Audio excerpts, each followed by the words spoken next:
조선시대 조선 19대 왕이 숙종입니다. 숙종이 민정시찰을 자주 나갔다 합니다. 평상시 어느 날 평복을 입고 그리고는 민정시찰을 나갔는데 남산골로 갔대요. 그런데 남산골을 지나는데 이제 차게 이 맑은 목소리가, 이 선비가 글을 읽는 목소리가 너무너무 듣기가 좋은 거예요. 끌려서 가보니까 아주 초라한 집입니다.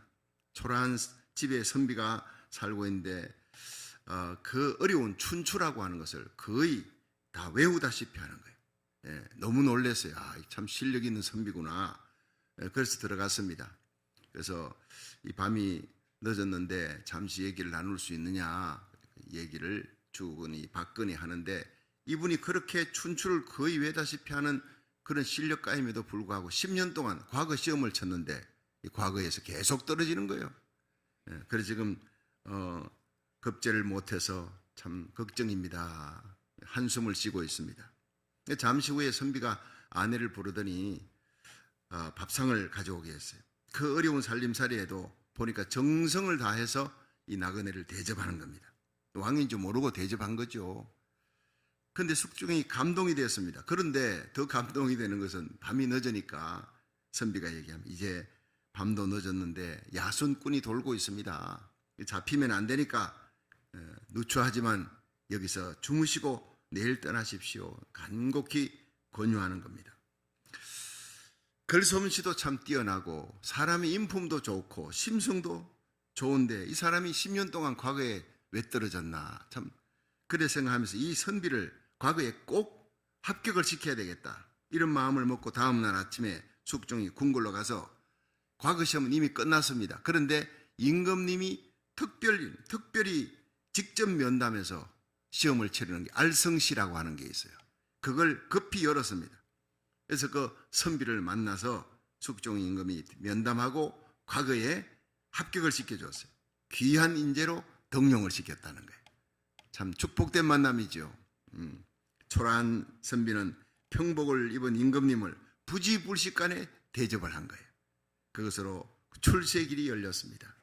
그런데 이와 반대의 일이 하나 있어요. 영국의 엘리자베트 여왕, 지금 돌아가셨지만 살았을 때 이야기입니다. 이분도 가끔 민정시찰을 가는데 관리를 데리고 가지 않고 혼자 나간 거예요, 여왕이. 그런데 시골길을 가다가 갑자기 막 소나기가 쏟아지는 바람에 어느 집에 뛰어가서 우산 하나 빌려달라고, 꼭 돌려주겠다. 그러니까 아마 주인이 살이 다 부러지고 구멍이 아주 나 있는 그런 형편없는 헌 우산을 빌려줬다는 거예요. 그건 할머니를 보니까 다시 우산을 갖다 줄 사람이 아닐 것 같고, 뭐 우산 주면 그냥 가져가도 괜찮은 거, 잃어버려도 괜찮은 거, 안 가져와도 괜찮은 그런 거 준다고 아마 준 것 같아요.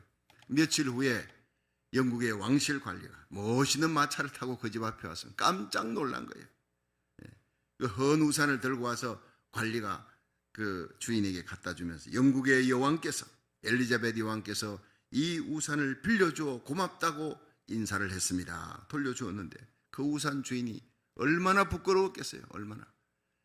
초라한 그 할머니가 영국 여왕인 줄 알았으면 내가 이러지 않았을 텐데 얼굴이 빨개지고 부끄러워 어쩔 줄을 몰랐다는 거예요. 소나기가 쏟아지는 날 자기 집에 찾아온 그 초라한 할머니가 영국 여왕일 줄이야. 여러분, 하나님께서 인간의 몸으로 이 땅에 오셨습니다. 그런데 베들레헴의 여관 집 마구간, 자기 집의 마구간에다가, 냄새나는 마구간에다가 예수님을 태어나게 했어요. 기가 막힌 일 아닙니까? 여관집 주인은 예수님을 모실 수 있는 제1호입니다. 그 영광을 놓쳐버린 겁니다. 모셨지만 예수님을 구주로 영접하지도 못했고 경배하지도 못했고 무관심했습니다. 만왕왕이신 예수님을 냄새나는 허름한 마구간에다가 방치시켜둔 거예요. 왜 그랬겠습니까? 예수님에 대한 계시가 없었기 때문에, 눈이 어두웠기 때문에. 다시 오실 예수님이 이 땅에 재림하는 메시지를 지금 요한계시록을 새벽마다 지금 전하고 있습니다. 말씀을 전하는 자나 듣는 모두가 때가 얼마 남지 않았구나, 임박했구나, 주님의 공중재림, 주님의 지상재림이 임박했구나 깨닫습니다. 그런데 계시가 있어야 되는 거예요. 다시 오실 예수님의 그 재림의 발자국소리를 듣고 재림의 그 모든 징조를 보면서도 깨닫는 사람이 있냐면, 준비하는 자가 있느냐면 버려지는 자가 있는, 미련은 다섯 처녀들 버려지는 겁니다. 환난 가운데 버려지는 겁니다. 여러분, 우리에게 속한 자녀들, 우리에게 속한 성도들 한 명도 이루어지지 않고 그 영광의 자리에 우리 다시 오시는 예수님, 주의 호령 천상 소리 하나님의 나팔로 예수님이 공중에 오십니다. 곧 오십니다. 그 영광의 자리에 한 명도 빠짐없이 참여할 수 있기를 주의 이름으로 축원합니다. 제 목회의 파이널 데스티네이션, 마지막 목적, 마지막 미션이 여러분 한 명도 우리와 우리 자녀들, 우리에게 속한 자를 이루어지지 않고 그 영광의 주님을 만나 뵙는 그 자리에서 만나는 거예요. 그러려면 계시가 있어야 되는 거예요. 첫 번 예수님 만났을 때와 똑같은 일이 벌어질 겁니다. 자신만만한 실패자들이 누굽니까? 메시아가 오면 제일 먼저 맞이하리라. 이스라엘의 랍비들, 서기관, 바리새인, 성경학자들, 대제사장들, 하루에 새벽부터 일어나서 예배를 드립니다. 대제사장들 주님을 찬양합니다. 하나님을 찬양하고 성경을 읽고 얼마나 성경을 달달 읽는지 몰라요. 그러나 그들은 버려졌습니다. 여러분, 동방의 박사들 먼 길을 달려가 하늘의 계시를 보았거든요. 하늘의 별을 보는 점성가들입니다. 이방인들입니다. 그들에게 하늘의 계시가 임한 거예요. 여러분, 밤에 자기 양떼를 지키는 목자들입니다.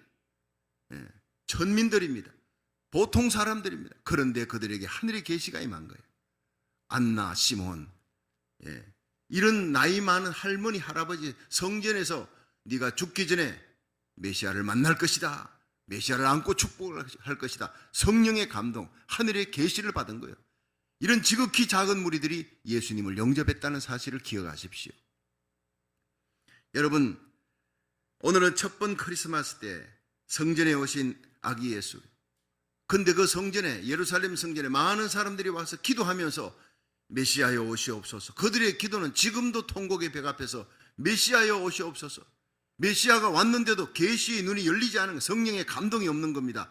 그 예루살렘 성전에 많은 사람들이 기도하고 있었습니다. 예배하고 기도하고 있는 그 제자리에 예수님을 품에 안고 아기 예수가 할례할 8일이 되었는데 그 마리아와 요셉이 예수를 데리고 가는 거예요. 성령의 감동으로 바로 저 아기다, 계시가 임한 겁니다. 그 많은 사람들 중에 시몬 단 한 사람에게, 시몬이 달려가서 그 아기 예수를 품에 안고 눈물로 감사 찬양하는 장면이 오늘 이 장면이에요. 여러분, 굉장히 중요한 것입니다. 우리가 이 시대의 계시를 받고 성령의 영감을 받고 다시 오실 예수님을 맞이할 수 있는 이 시대의 시몬이 되기를 주의 이름으로 축원합니다. 시몬에게 세 가지 계시가 임했던 세 가지가 있어요. 첫째, 시몬은 의롭고 경건한 사람이었다는 거예요. 그래서 하늘의 계시가 임하고 예수님을 품에 안고 찬양할 수 있는 선지자가 된 겁니다. 누가복음 2장 25절을 한번 읽어봅니다. 시작. 예루살렘에 시몬이라 하는 사람이 있으니 이 사람이 의롭고 경건하여 이스라엘의 위로를 기다리는 자라, 성령이 그 위에 계시더라. 아멘. 자, 예루살렘에 시몬이라는 사람이 있었는데 이는 의롭고 경건한 자라 이렇게 했습니다. 여러분, 하나님께서 우리에게 기적을 베풀 때 구약도 그렇고 신약도 그렇고 성결을 요구하는 거예요. 의로워라, 거룩해라, 그릇을 깨끗이 비우라. 그럼 하나님께서 축복을 주신다는 거예요. 더러운 그릇을 가지고 있는 자에게는 아무것도 줄 수가 없어요. 손이 더러워져 있는데 지능놀이 하다가 온 아이에게 호빵을 그 엄마가 삶았어요. 구워 놨습니다. 그걸 그 손에 줄 수가 없는 거예요. 씻어와라, 가서 씻고 오라 하는 거예요. 여러분, 이 시대에 주님이 우리에게 원하는 것은 우리의 생각과 말과 행위로 지은 모든 죄를 깨끗하게 씻어야 돼. 정결케 되는 거예요. 하나님은 기적을 행할 때 여호수아 3장 5절에 요단강 가르는 기적을 행할 때 여호수아에게 너는 온 백성들을 성결케 하라, 깨끗케 하라, 회개케 하라, 거룩케 하라, 그 한마디입니다. 우리가 거룩하게 성결하게 할 때 요단강, 문제 요단강, 넘실거리는 2m가 넘는 요단강이 쫙 갈라지고 여리고로 직행하는 역사가, 길이 열리는 역사가 일어나는 거예요. 여호수아 5장 15절에 여리고성이 무너지는 그때도 하나님은 여호수아에게 내 발에 신을 벗어라, 내가 선 곳은 거룩한 땅이니라. 출애굽기 19장 14절에 하나님이 시내산에 강림할 때 모세에게 말합니다. 내가 이 시내산에 강림할 것이다. 하나님의 영광스러운 임재가 있을 것이다. 내 백성으로 가까이 오게 하지 말라. 3일 동안 성결케 하라. 여인을 가까이 하지 말고 자기 옷을 빨고 성결케 하라. 하나님의 임재가 있느니라. 그걸 말씀하고 있는 거예요.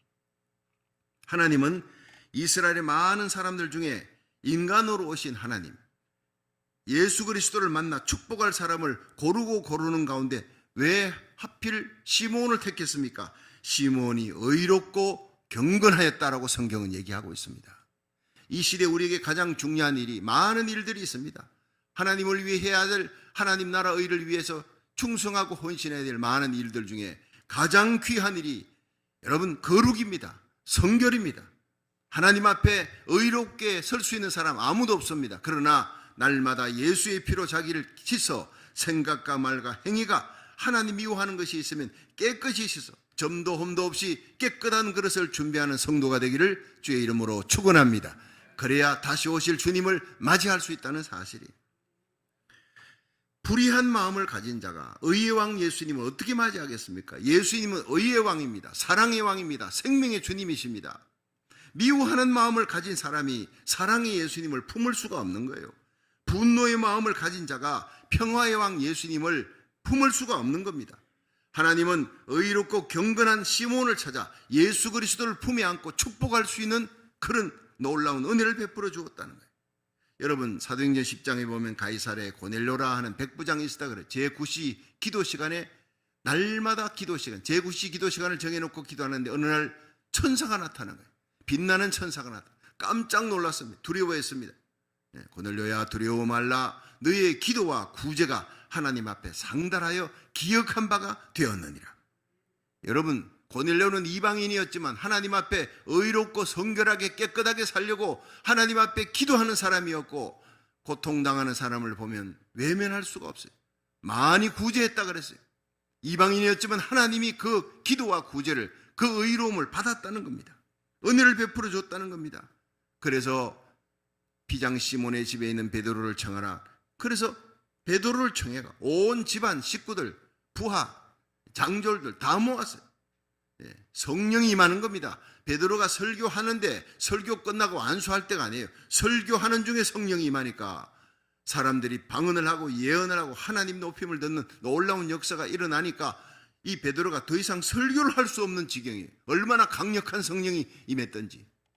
여러분 사도행전 10장 2절에 그가 경건하여 온 집으로 더불어 하나님을 경외하고, 고넬료 혼자서 경건하여가 아닙니다. 온 집으로 더불어 하나님을 경외하고 백성을 많이 구제하고 하나님께 항상 기도하더니, 이 고넬료의 특징이 자기만 아니라 온 집안 식구들, 부인과 자식들 모두에게 경건에 훈련시킨 거예요.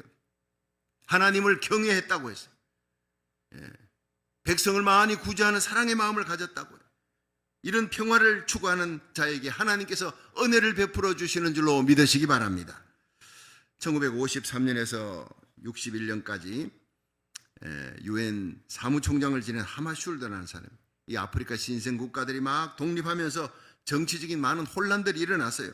크고 작은 전쟁들이 일어나는 와중에 그 전쟁의 불씨를 막으려고 동분서주하며 뛰는데 1961년 9월 17일 아프리카 콩고에 내전이 일어나서 많은 사람들이 이제 죽는데, 그걸 해결하려고 비행기 타고 가다가 비행기 사고로 그는 죽습니다.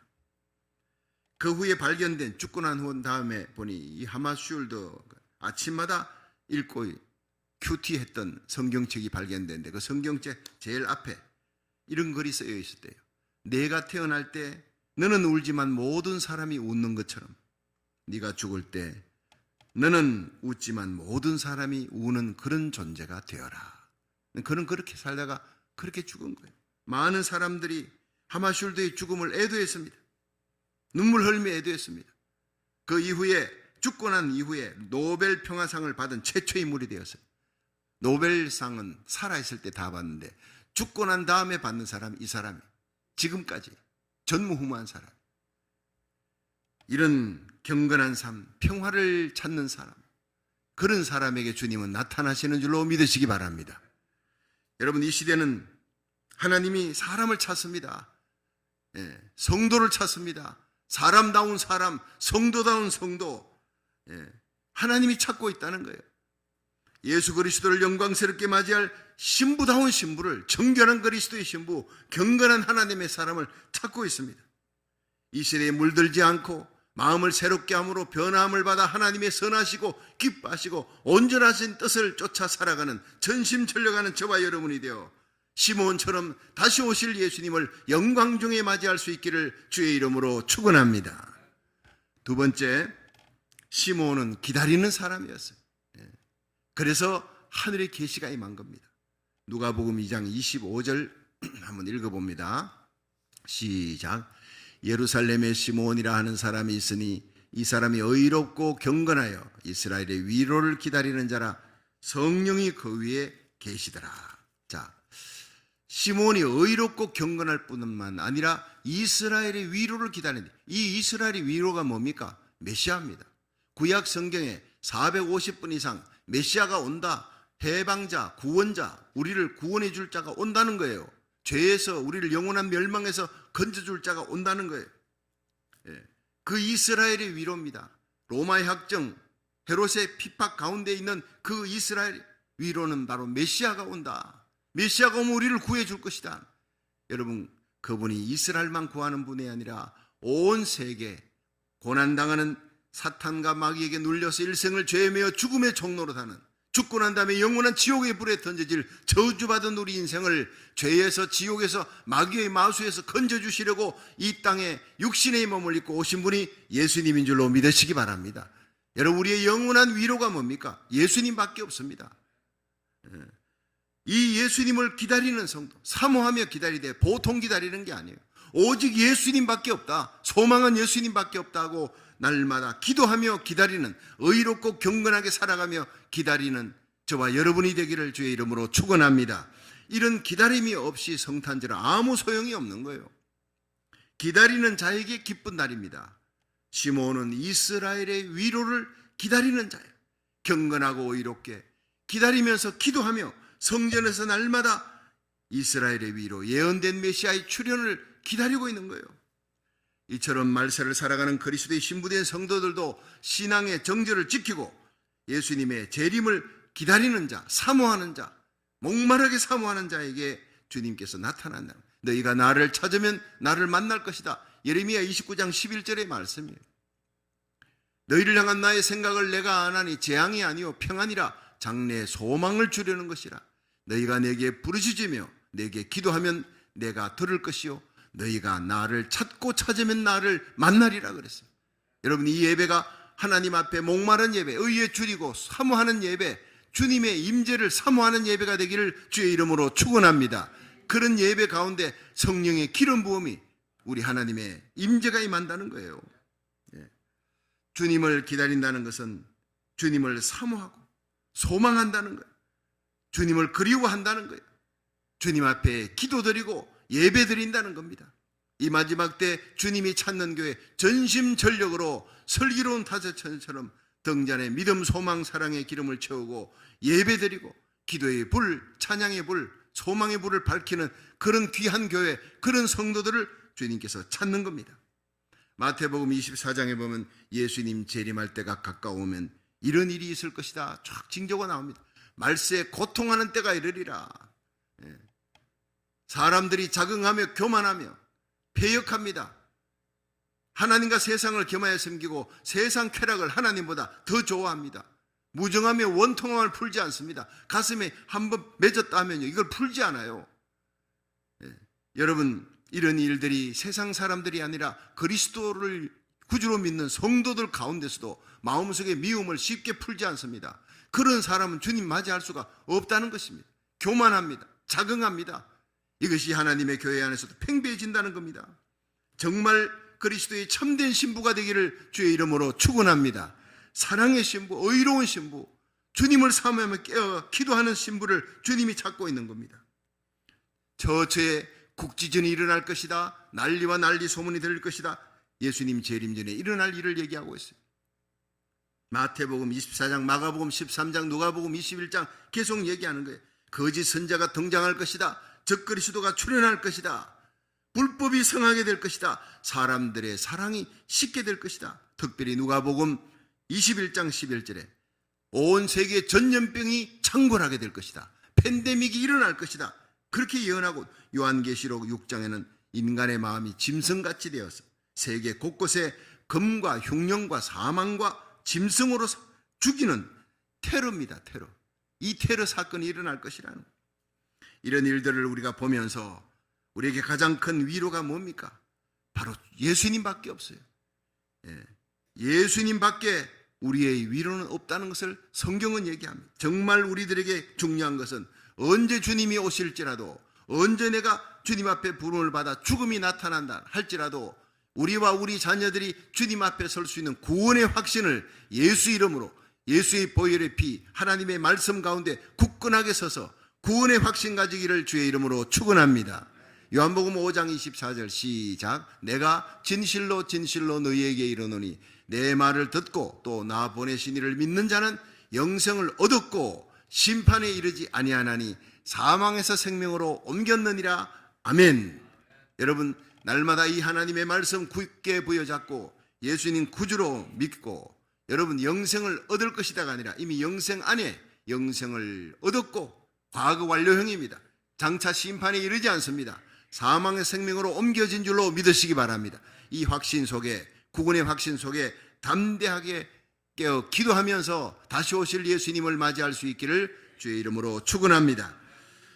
지금은 하늘 타게 했죠. 죽었죠. 그런데 세계에서 가장 저명한 천체 물리학자 스티브 호킹이 2017년 6월 20일 노르웨이에서 열린 우주과학 축제라고 하는, 거기에서 스타머스라고 하는 개막식에서 이 사람이 유명한 말을 했습니다. 이 지구는 온난화로, 인구는 또 증가, 이 지구 온난화, 인구 증가, 자원 고갈 이런 것들로 인해서 30년 안에 인류는 지구를 떠나야 한다. 지구에서 더 이상 살 수 없는 때가 온다. 그리고 그는 세상을 떠난 겁니다. 충격적인 선포였습니다. 그가 얘기하는 가운데 남극, 북극의 얼음이 지구 온난화로 인해서 이제 녹아내리는 거예요. 많은 작은 섬들이 이미 잠겼고 피지 섬이 잠겼습니다. 사람들은 전부 다 다른 곳으로 옮겨가야 했어요. 수십 년 내로 해수면이 7m로 올라간다. 해수면 7m로 올라오면 많은 대륙의 부분에, 대륙의 많은 바닷가에 있는 도시들이, 큰 도시들이 다 물에 잠긴다는 겁니다. 기가 막힌 일입니다. 북극의 얼음이 녹아내립니다. 그러면 바다의 해류가 흐르지 않고, 여러분 바다가 짜기 때문에 이게 썩지 않는데, 바다가 엄청난 얼음이 녹아내려 썩지 않는 바다. 썩지 않는 바다, 소금물 때문에 썩지 않았는데 소금물이 희석되면서 썩어버리는 거예요. 썩어버리니까 바다 3분의 1의 생명이 그냥 죽는다는 거예요. 요한계시록 8장의 예언을 최고의 학자 스티븐 호킹이 증명하고 있는 겁니다. 지구는 이미 소생불능의 병을 앓고 있습니다. 아무도 고칠 수가 없습니다. 무너져 내린 그 북극의 얼음을 누가 다시 세우겠습니까? 여러분, 바로 예수님이 오셔야 될 줄로 믿으시기 바랍니다. 말씀으로 천지를 창조하신 예수님, 죽은 나사로 부패되어서 썩은 그 나사로를 3일 만에, 4일 만에 나사로에 나오느라 하니까 벌떡 일어나 나왔잖아요. 죽어가는 지구를 왜 못 살립니까? 예수님이 오시면 살려줄 줄로 믿으시기 바랍니다. 회복의 역사가 예수님이 오셔야 일어나는 거예요. 그렇습니다. 로마서 8장 19절에는 피조물이 고대하는 바는 하나님의 아들의 나라, 하나님의 아들이 나타나는 거예요. 그렇습니다. 이 병든 지구의 회복도 예수님이 오셔야 됩니다. 그래 죄인을 구원할 뿐 아니라 그리스도의 신부를 구원할 뿐 아니라 이 지구도 회복시키는 역사를 일으킨다는 거예요. 이 땅에 인간의 몸으로 오신 예수님께서 우리 죄를 대속하기 위해 십자가에 달려 죽으셨습니다. 3일 만에 부활하셨습니다. 그 사건이 우리를 모든 죄에서, 죽음의 영원한 멸망에서, 사탄의 마수에서 구원시키고 해방시킨다는 것, 최고의 축복입니다. 할렐루야. 그렇습니다. 에베소 2장 8절, 너희가 그 은혜를 인하여 믿음으로 말미암아 구원을 얻으나니 이것이 너희에게서 난 것이 아니고 하나님의 선물이라 그랬어요. 여러분, 성탄의 선물 중에 최고의 선물이 뭡니까? 여러분, 예수 그리스도가 우리를 위해 십자가에 달려 죽으시려고 오셨다. 우리는 살려고 태어났지만 예수님은 오셔서 십자가의 저주를 당하고 지옥의 고통을 당하기 위해 오셨습니다. 저와 여러분의 죄를 담당하기 위해 이 땅에 오신 예수님, 최고의 축복이요 최고의 선물인 줄로 믿으시기 바랍니다. 그러니까 우리가 이 크리스마스가 다가오면 더더욱 십자가만 자랑하고 예수님만 사랑하는 거예요. 새벽 기도에 여러분 요한계시록에 지옥의 얘기를 합니다. 성령의 감동이, 여러분 지옥의 이 얘기를 더 깊이, 이 두렵고 무서운 지옥, 영영이 불타오는 지옥, 불이 붙지만 사르지 않아. 차라리 죽어버리면 낫지요. 영원토록 불이 붙는 고통이 사람의 모든 페인과 고통 중에 뼈 부러지고 고통당하는, 그건 아무것도 아닙니다. 불이 붙을 때의 그 고통이 제일 무서워, 제일 고통스러운데, 붙는 그 고통이 영원토록 계속되는 거예요. 차라리 태워버리면, 죽어버리면 나을 텐데, 죽지 않습니다. 영원한 고통, 불붙는 고통이, 구더기도 죽지 않는 것. 여러분 얼마나 무서운 지옥입니까? 이 지옥의 얘기가 강단에서, 십자가 강단 달아놓은 교회에서 사라지고 있다는 겁니다. 사람들이 듣기 싫어하니까. 여러분 하나님은 말씀합니다. 지옥 얘기를 듣기 싫은 자는 십자가도 듣기 싫은 거예요. 여러분 지옥이 있기 때문에 그 지옥에 우리를, 죄값으로 지옥 가는 우리들을 살리기 위해 예수님이 십자가 지신 줄로 믿으시기 바랍니다. 지옥의 얘기를 깨닫는 순간 예수 믿지 않는 영혼이 불쌍히 여겨지는 거예요. 나에게 고통을 주고 아픔을 주고 억울하게 해도 넌 몰라서 그래. 너 그 죄 지으면 지옥 간다는 걸 몰라서 그래. 하나님이여 저 영혼을 불쌍히 여겨 주옵소서. 그런 마음이 되는 거예요. 여러분 지옥을 알면, 예수님이 십자가에서 나 때문에 지옥의 고통을 당했다는 걸 알면 눈물이 없이 예배를 드릴 수가 없는 거예요. 십자가 보혈에 대한 찬양할 때 우리 가슴이 뜨거워질 수밖에 없어요. 우리를 흑암의 권세, 영원한 지옥의 권세, 마귀의 권세에서 건져 하나님의 사랑의 아들의 나라로 옮기시려고 예수님이 이 땅에 오신 줄로 믿으시기 바랍니다. 얼마나 감격스럽습니까? 얼마나 감사한 일입니까? 최고의 선물은 예수님이 성육신 인간의 몸을 입고 이 땅에 오셔서 우리를 위해 십자가 길 가기 위해 이 땅에 오신 예수님. 그렇습니다. 하나님 최고의 선물이, 요한계시록 22장 12절에 보라 내가 속히 오리라, 내가 줄상에서 각 사람에게 그의 일한 대로 갚아주리라 그랬어요. 그렇습니다. 모든 만물을 회복시키는 주님, 부활하신 주님, 성천하시고 하나님 우편에 계신 주님, 이 땅에 다시 오십니다. 공중재림으로 오십니다. 지상재림할 때 들림받은 성도들과 함께 오십니다. 적그리스도와 거짓 선자를 잡아 지옥에 쳐넣기 위해 오십니다. 마귀를 무저갱에 집어넣기 위해 오십니다. 적그리스도의 군대를 멸하고 그리스도의 신부 하나님의 백성을 하나님 구원하시기 위해, 이 지구를 살리고 회복시켜 천년왕국이 임하도록 축복하시기 위해, 회복하시기 위해 이 땅에 오실 줄로 믿으시기 바랍니다. 천년왕국 끝에는 새하늘 새 땅, 영원한 영광의 나라, 우리 주님과 함께 영원토록 왕노릇하는, 여러분은 왕같은 제사장인 줄로 믿으시기 바랍니다. 우리는 이제 이 약속의 말씀 부여잡고 하늘을 바라보며 주님 앞에 서는 그날까지 복음 전하는 사명, 십자가 부활의 이 복음 전하는, 생명의 복음을 전하는 사명 잘 감당하다가 다시 오실 주님을 영광 중에 맞이할 수 있기를 주의 이름으로 축원합니다. 마지막 세 번째, 이 시몬에게는 성령의 감동이 있었어요. 성령의 감동이. 그래서 아기 예수를 품에 안고 축복합니다. 최고의 축복자가 됐어요. 누가복음 2장 26절에서 27절 한번 읽어봅니다. 시작. 저가 주의 그리스도를 보기 전에 죽지 아니하리라 하는 성령의 지시를 받았더니 성령의 감동으로 성전에 들어가며 마침 부모가 율법의 전례대로 행하고자 하여 그 아기 예수를 데리고 오는지라. 아멘. 자, 시몬은 경건하여 이스라엘의 위로를 기다리는 자였다 했습니다. 그런데 성전에서 기다립니다. 날마다 성전에서, 그리고 깨어서 기도하면서 기다립니다. 그런데 성전에서 기도하는 사람이 많이 있었습니다. 그런데 성령의 감동으로 주의 그리스도를 보기 전에 죽지 아니하리라 하는 성령의 지시를 받은 거예요. 그 누군지를 몰라요. 어느 얘기인지를 몰라. 여러분, 예수님이 8일이 되어 태어난 지 8일이 되면 할례를 받아야 돼. 성전에 가서. 여러분, 할례 받기 위해 오는 애들이 한둘입니까? 그 성전은 아무도 없고 그 마리아와 요셉 둘이만 성전에 들어온, 그게 아닙니다. 예루살렘 성전은 항상 사람들로 북적거렸어요. 기도하는 사람들로 채워져 있었는데 그 많은 사람 중에 시몬에게만 성령의 감동으로 아기 예수를 어머니가 마리아가 품에 안고 들어오는데 바로 저 아기다라는 거예요. 예. 이것이 성령의 계십니다. 고린도전서 12장 3절에 성령으로 아니하고는 예수를 주시라 할 수 없느니라. 자, 여러분 이리 보세요. 내가 죄인이고 예수 그리스도만이 나의 죄를 용서할 수 있는 분이다. 그의 십자가 보혈로 내 죄가 용서받았다. 믿으시면 아멘 하세요.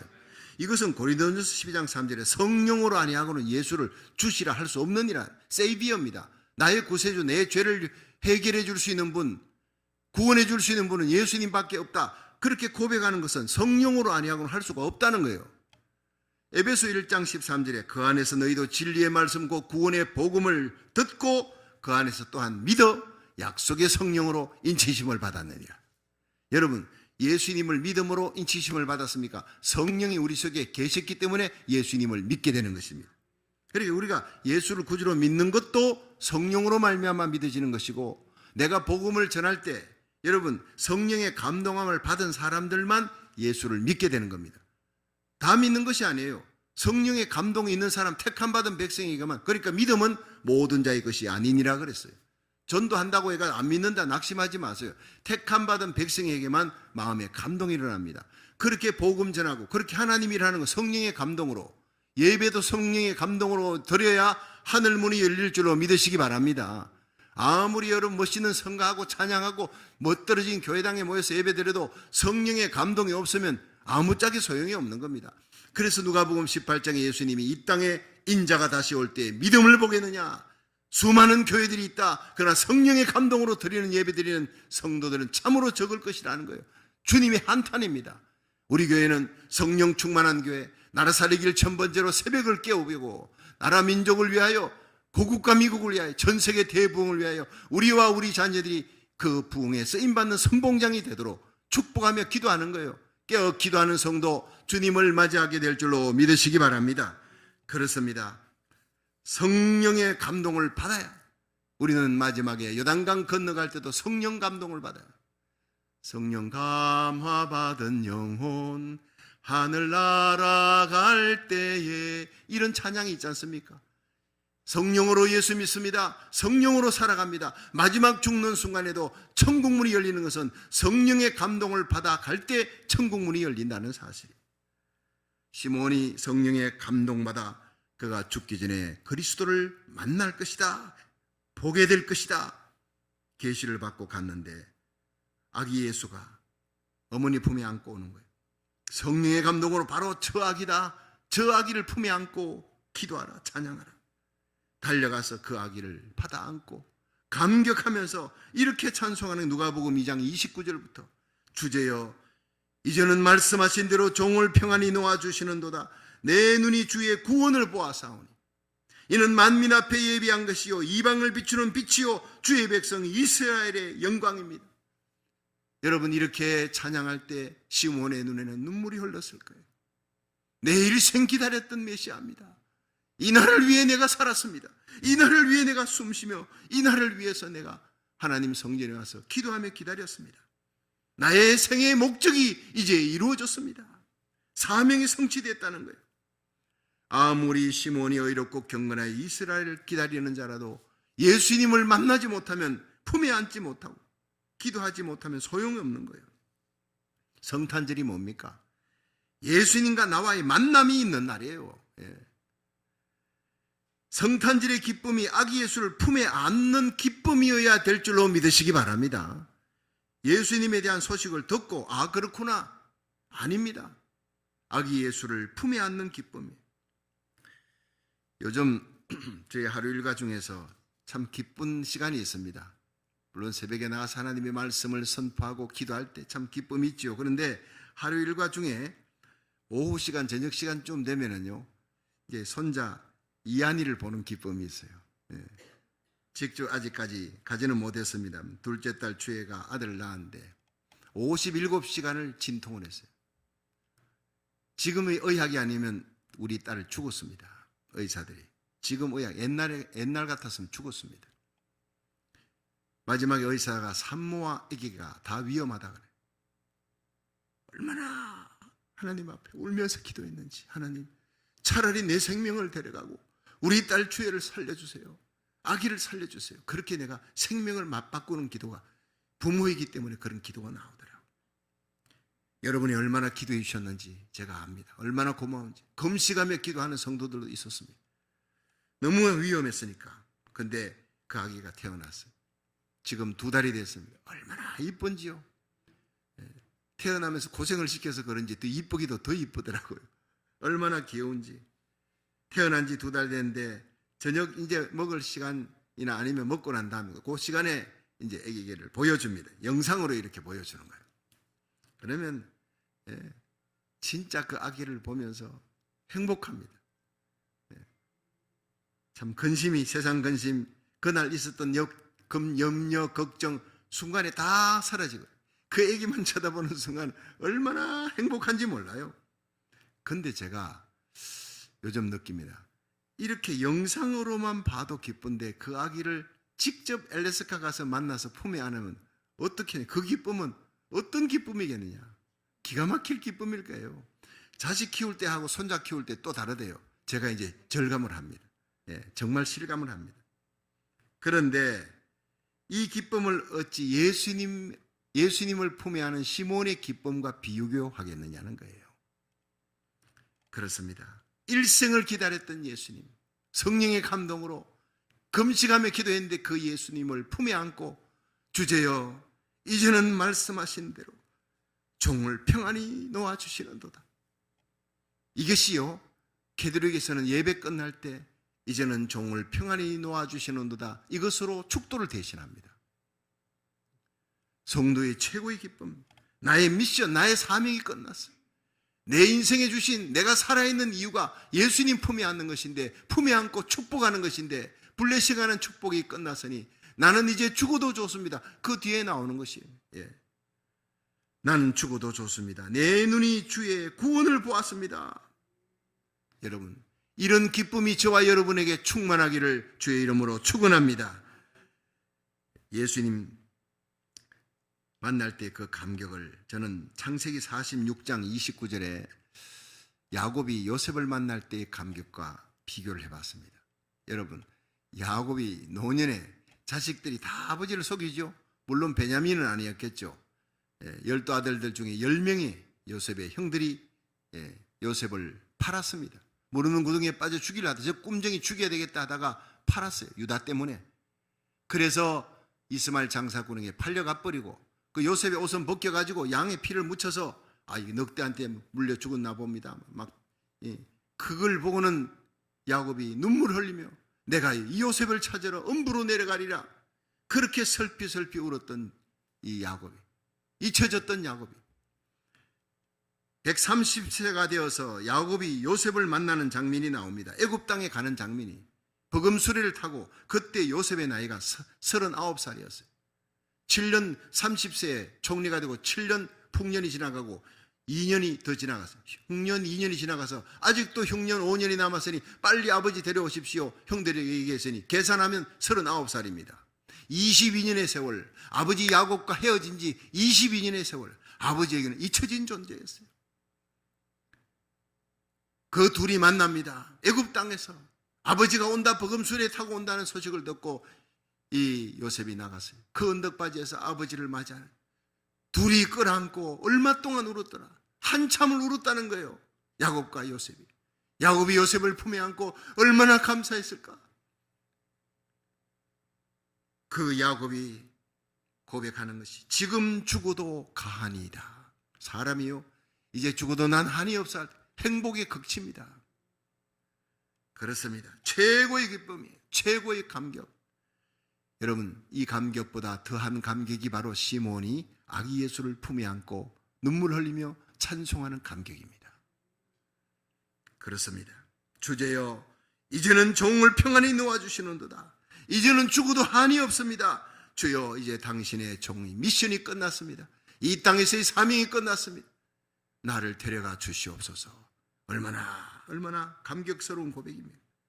여러분, 이 고백이 바로 사도 바울이 일생의 복음을 전한 후에 다메섹에서 예수님을 만난 후 산의 위험, 강의 위험, 도적의 위험, 모든 위험을 다 무릅쓰고 교회를 세우고 죽을 고비 넘기면서 하나님의 복음을 전한 후에 로마의 감옥에 갇혀 이제는 참수형을 당하는 날을 앞두고 내가 선한 싸움을 싸웠다. 달려갈 길 달리고 믿음을 지켰다. 의의 면류관이 내게 예비되었다. 주고도 의로우신 재판장이 내게 주실 것이니라. 이렇게 고백하는 바울의 고백과 똑같은 고백이에요. 나의 미션이 끝났다. 이제는 주고도 의로우신 재판장이 그날에 내게 주실 면류관만 기다린다. 나는 선한 싸움을 싸우고 달려갈 길 달리고 믿음을 지켰다. 이런 아름다운 고백이 저와 여러분의 마지막 고백이 되기를 주의 이름으로 축원합니다. 여러분 언젠가 주님 앞에 서는 날이 올 때 주여 이제는 종을 평안히 놓아주시는도다. 이제 주님이 주신 사명 다 끝났습니다. 이제는 죽어도 한이 없습니다. 고백하는 이 시므온처럼 고백할 수 있기를, 마지막 심장의 두근 피가 식는 그날까지, 주님 오시는 그날까지 하나님의 몸된 교회, 복음 전하는 일, 생명 살리는 일을 위해 살아가는 저와 여러분이 되기를 주의 이름으로 축원합니다. 시므온처럼 의롭고 경건하게 살아갈 때 그런 고백이 나옵니다. 하늘의 위로를 기다리며 성령의 감동을 받아 주의 발자취를 끝까지 따라가는 저와 여러분이 되기를 주의 이름으로 축원합니다.